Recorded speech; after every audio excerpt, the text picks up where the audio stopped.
People who work in graveyards/morgue/embalming bodies.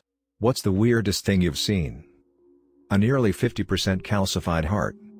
The man was in his mid-30s and unexpectedly passed. I'm only an assistant, but our chief has been in the field for 34 years and has never seen such an extensive calcification on someone so young, let alone someone that could live long enough for it to get that bad. He was more impressed by the patient's lifespan than the actual heart. Oh, funerals and tombstones are the family business, and my dad has a lot of stories. Here are two particularly gross ones. Dad and crew were called out to a cemetery to clean a mausoleum, which usually meant scrubbing off graffiti or fixing something which broke. Instead, the groundskeeper brought them over to a tomb where a recently interred body had popped. Black goop running down the walls and the worst stench of his life. He noped out and called a hazmat crew. Another time they were dropping a vault, cement box the casket goes inside, into a gravesite before a funeral, and noticed what looked like large pieces of grilled meat at the bottom of the hole. On asking the cemetery directory what was up, the hole is supposed to be empty, he was told to ignore it. He did not ignore it and instead brought it up with some others, eventually notifying the authorities. Turned out they had a crematorium on site and were only partially burning the bodies as a means of saving money. The leftovers were being dropped in the graves of others being buried. Few people went to jail for that apparently. My roommate worked in a graveyard in high school. Said he saw an old man hunched over in a chair at 6 a.m. from across the graveyard. Didn't think anything of it and let the man mourn in peace. Around lunchtime he was still sitting there. He went up to him and saw that he was hunched over because he had shot himself from under the chin up. He said his blood was all over the grave of his wife who recently had died. Very sad Romeo and Juliet ending. I worked in a jail and the county morgue was attached to it. I'd sometimes go help them move corpses around. One night we were transferring a body into a hearse to be taken to the funeral home. All of our gurneys are from like the 1950s to 1960s. They didn't really make them to handle a morbidly obese person back then. The gurney broke and dumped a very, very fat corpse on top of the new guy I was trying to show how to do the job. Knocked him over and pinned him underneath, and it took 3 of us to roll the corpse off of him. He was in hysterics and quit, and we all got yelled at for it even though it was so late due to the fact that we have outdated and worn out equipment. But yeah, the bodies being brought in are bigger and bigger as years go on, and the equipment for handling corpses usually was only designed for bodies half that size at max. We tried to be as respectful as possible while handling the dead, but Terry's just not a dignified way to move a 500-pound dead person. I worked as a gravedigger for a family-owned cemetery/mortuary for a few years, 20 years ago. Craziest thing that ever happened. I got a call from my boss at 11 p.m. one night. No alarms yet, we were on call on the weekends, so a late-night call from the boss wasn't that weird. This is where normal ended. He asked me to come down to the cemetery, ASAP, and open a grave that we scheduled to be open first thing the next morning, but he needed it at midnight? He then tells me what's been happening. Apparently we disinterred 2 caskets from a cemetery in the Los Angeles area. This was in the early 2000s and the bodies were originally buried 1979. I don't care what anyone says, stainless steel, waterproof caskets are a bad idea.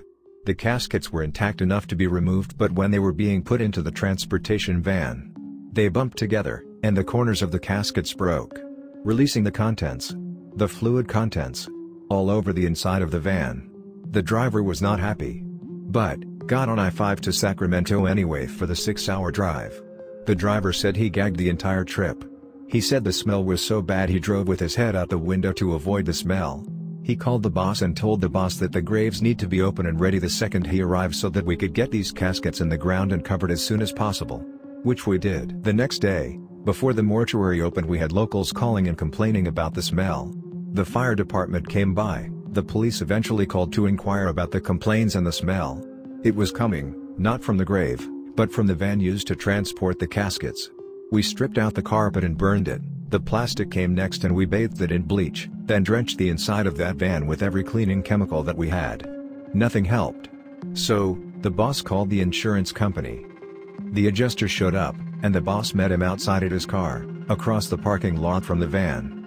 The adjuster immediately asked about the horrible smell. The boss told him that it was coming from the van, and that why he was here. The adjuster looked at him for about 3 seconds and said, "It's totaled, I'll call a tow truck," then got back into his car and drove away. Not a worker, but I have severe epilepsy. I had a massive seizure while visiting my family's plot once and hit my head hard. My mom had to call an ambulance. At first, they didn't believe her when she gave the address, but finally one was sent. When it rolled it, the caretaker came out and hovered around while I was stabilized and loaded, then driven away. Afterwards, while my mom was getting ready to follow it to the hospital, he said, "Well, that's the first time they've ever taken any bodies out of here. It's normally a one-way trip." Then he offered my mom a free plot and burial service if I didn't make it.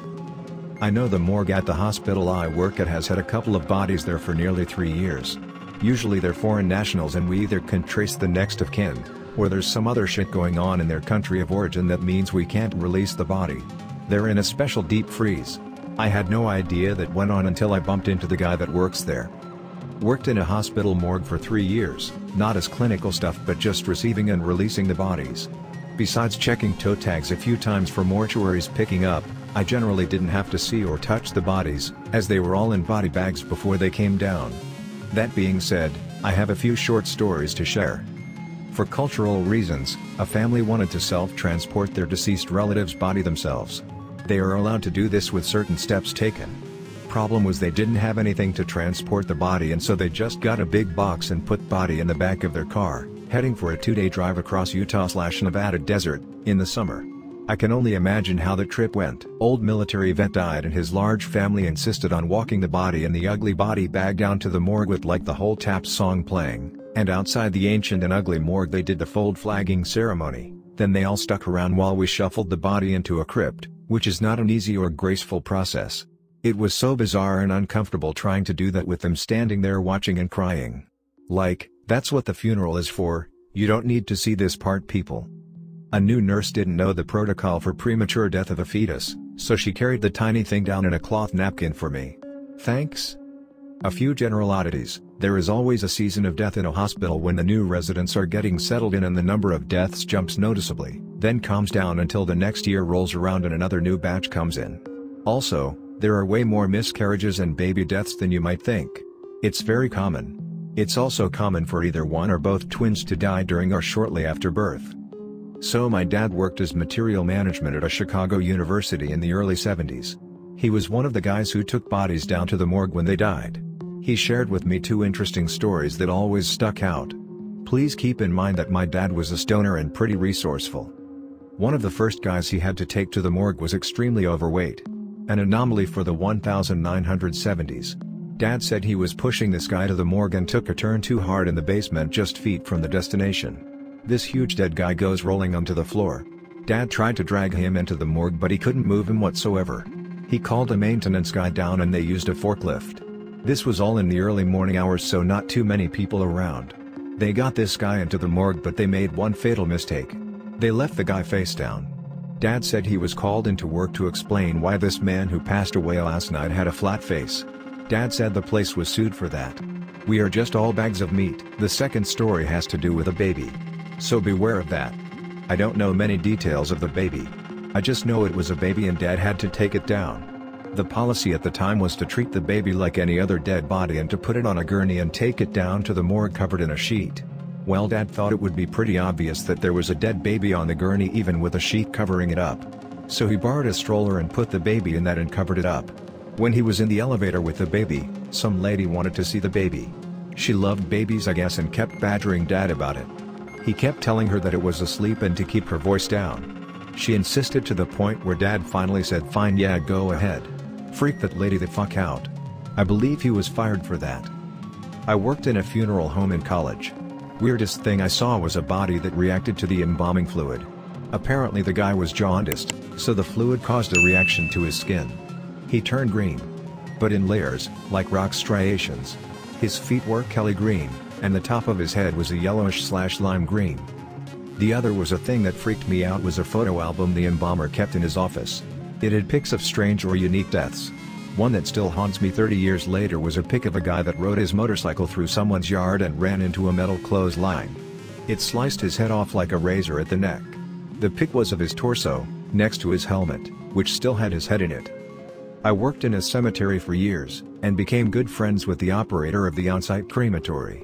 He opened the retort for me a couple of times while folks were being processed, usually towards the end when there was not much recognizable left, though the skull doesn't completely break down, usually. It was genuinely amazing to witness. Probably the weirdest thing I encountered were them thing neighbors who bitched and moaned about the noise of the interments. Seriously, guys? You buy a house next to a centuries-old cemetery and are shocked when there are funerals? The funeral directors had some wild stories, though.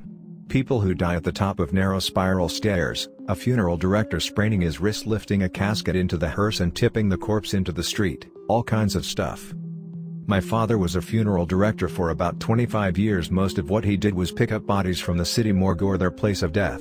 He said that bodies will expel all kinds of gases after death and moan and groan. They would also randomly sit up and do weird things like that. He couldn't watch a horror movie the entire time he worked there because he would get really freaked out. His funeral home was also a teaching facility for embalmers, and they would regularly eat lunch in their gross scrubs and then go back to embalming. Fun times. Weirdest was probably the dude who came in wearing 3 pairs of pants after committing suicide. We weren't allowed to cut off clothing in case the family wanted it. Guess who got to remove 3 freaking pairs of pants? Me. Also, the other guy who committed suicide was wearing a sweatshirt, then went into rigor with his arms at his sides. I had to literally hang my body weight on this guy's arm to get it to loosen up enough to raise it above his head to take off the sweatshirt. Stomach contents are always interesting. Mushrooms take a while to digest. Had a guy die behind the wheel and crash into a Lincoln dealership. Had to figure out if he was inebriated. He had a heart attack and died. Dealership was pretty pissed. Luckily most of my cases were suicide or natural death. I'm kind of glad I missed the triple homicide since it involved a few kids. When I was younger and was an altar boy, I lived serving funerals because you got paid and the cool funeral director stories. So we were doing the funeral of my friend's 7-year-old brother who died during a heart surgery. It was tough, so the director was telling us funny stories on the way to the cemetery. One of his stories was, it was winter, and if there is snow on the ground, typically the cemetery won't allow a gravesite service. You instead use their chapel and they take the casket down afterward. He says they had a family that was adamant they carry the casket, go to the grave, etc. It's bitter cold, icy and snow. The grave is about 50 yards down a hill from the road you arrive on. The staff pleaded for their safety not to go forward. The pallbearers get the casket and start toward the grave. They get about 6 steps, lead guy falls on his ass. Casket hits the ground and he says this thing takes off down TGSTIC, snowy hill like a luge. The family is screaming.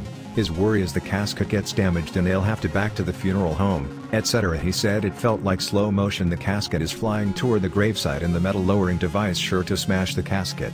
Instead it hit a bump and the front of the casket lifts up and it hits the front of the lowering device and slides to a stop with a bit of bang right in the lowering device cradle. They all ran down, inspected, and everything appeared fine. He had sledded 50 yards down a hill and landed perfectly on top of his grave. Family slowly started to laugh and by the end thought it was fitting of their family member.